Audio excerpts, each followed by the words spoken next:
As we all know, the very first season of Overwatch's competitive play is coming to an end in just a couple of days. And of course, the competitive mode of Overwatch has been the point of contention for many people, with a lot of complaints about this season and how, to be honest, they probably should have just held off on the release of competitive mode, as it had needed some work and there were some changes that needed to be made. And, well, there are an absolute ton of them on its way for Season 2 of Overwatch competitive play. So I'm going to go over the sort of bullet points of what's being changed and then go into the lengthier explanation, as well as some words from Jeff Kaplan about the reasoning behind the changes and that sort of thing. So the big things that are coming, and of course there are some that I will not discuss here because Blizzard patch notes are very long, but they boil down to a few things. Which is that skill rating is changing from 1 to 100 to 1 to 5,000. There are going to be tiers, for example bronze, silver, gold, etc., that you can't fall out of unless you're master or grandmaster. Competitive point rewards are being multiplied by 10, which will go for banked CPs as well, but the cost of golden weapons are also being multiplied by 10, and there is going to be the removal of sudden death. So first of all, let's look at skill rating changes and why that is being changed, because, well, the incremental slithers of advancement wasn't really that amazing, and then, you know, if you lost a game, you kind of lost all the progress that you made, and people were becoming very fixated on the number that they had. And, you know, if you're a 60, that's really hard to do, and it basically means you're a professional level, you are top tier. But it doesn't look impressive, I guess, so you might just like, oh, 60? And Jeff Kaplan says, quote, "If you had 60 skill rating, you're in the top 6% of all Overwatch players. But it didn't feel like that. We see that 60 and a lot of us go back to our school days and go, oh, why did I get a D on this? It's terrible." And because the system was very sort of like, the advancements were incremental, the smallest thing would send you either forward or backwards, which basically means that people were clinging very much to this number that they kind of worked hard to get, and Blizzard doesn't want that association, apparently the numberification of its players. And Kaplan said, quote, "We want skill rating to be that gauge of where you're at as a player. How am I performing right now on any given night or any given play session? But we don't want that number to be the thing you associate you as a competitive player more than anything else." So they're increasing the scale to 5,000, so that, you know, if you're at rank 4,000, just for example, that feels a lot better than saying, oh, I'm at rank 50 or whatever. And they're also introducing the tiers that, of course, you'll probably recognise from, you know, games like StarCraft 2 and League of Legends, that sort of thing, where you can have bronze, silver, gold, diamonds, and then obviously master and grandmaster. And platinum as well, of course. Platinum, very important. A league I will never reach in StarCraft 2. So basically what Blizzard seem to be trying to do is you associate with the tier rather than the number, so you could be like, oh, I'm a gold player, instead of like, oh, I'm level 40 or whatever, and then get, you know, very upset when you lose a couple of matches and go down to the other thing, or the progress is very slow, that sort of thing. So, and obviously if you go up a tier, that feels a lot better than, oh, I went up a incremental fraction of a number or whatever. And Jeff had this to say on this particular topic. He said, quote, "What we want to do with the new system is to try and focus on more. I'm a gold player. I'm on average playing at a gold skill level, and sometimes my skill rating goes up or down, but I generally think of myself as a gold player. And when I see a silver player or a platinum player above me, I have a general idea what their skill level is or how they should be playing the game." So the groupings are going to be working out basically, there are 7 tiers grouped roughly every 500 or so skill rating points. And as I said earlier, you won't drop out of a tier once you get to it unless you're in Master or Grandmaster, even if your skill rating drops below the entry threshold for it. So basically once you reach Gold or Silver or whatever, you'll be in that even if you drop below it for some time. And as well, the end of season reward will be based on the highest tier that you actually reached.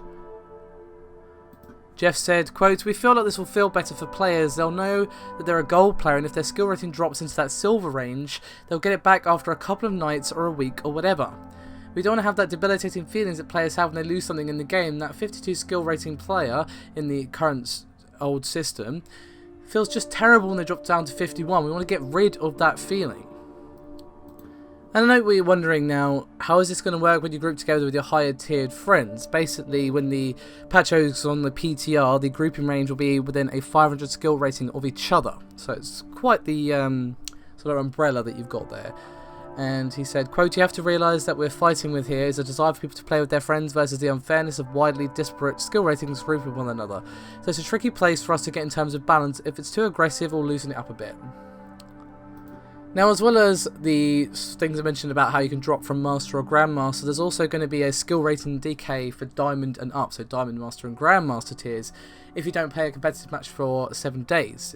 After that, the rate of decay is 50 skill rating points every 24 hours, and you'll have a floor of the bottom of Diamond tier. So basically, if you're in those tiers and you don't play for a week, you'll start to sort of lose points and sort of go down in the rank, and then you'll never go below the bottom of Diamond tier, but you could go from Master to Diamond by not playing, basically.